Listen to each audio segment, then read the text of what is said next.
What's up, guys? Today I want to talk to you about how to pick the ABUS 7240. They can be a bit tough. They got a crazy keyway.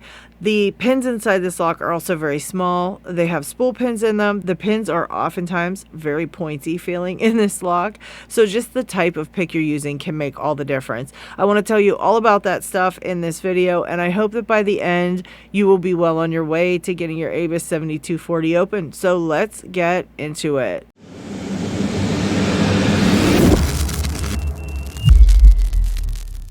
Alright, so some of the problems that you can run into while picking this lock is this nasty keyway. It's hard to tension. It's hard to tension this lock.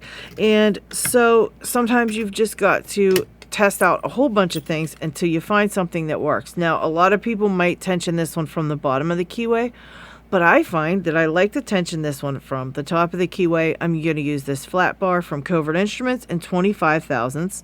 And the reason I'm doing it in the top is because I want to use the bottom of the keyway down here. I'm going to pick straight up from here, and I'm going to be using this standard flat hook again from Covert Instruments to just pick straight up and down inside of this lock.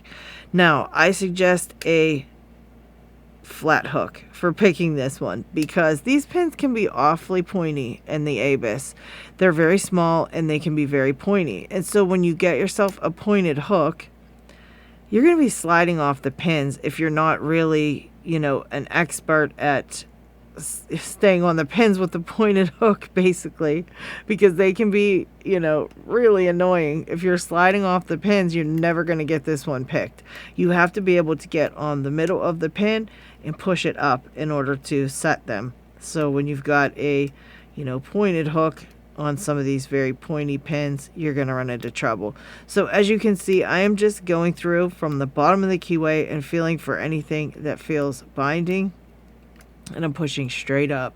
I got a couple of pins set already, and now I'm just going through and seeing if I can find anything that's counter rotating, and I've already got this open, and all I did was pick this straight up and down from the bottom of the keyway. I suggest you give this a try. Leave it in the comments if you do. Let me know how it goes for you. Tell me if these tips helped you pick this lock, and if you have any experience picking this one and you have any tips and tricks you'd like to share, again, leave it in the comment section. I would love to hear what you've got to say on this lock. Thank you for watching, guys. Don't forget to hit that like button, and I'll see you on the next one.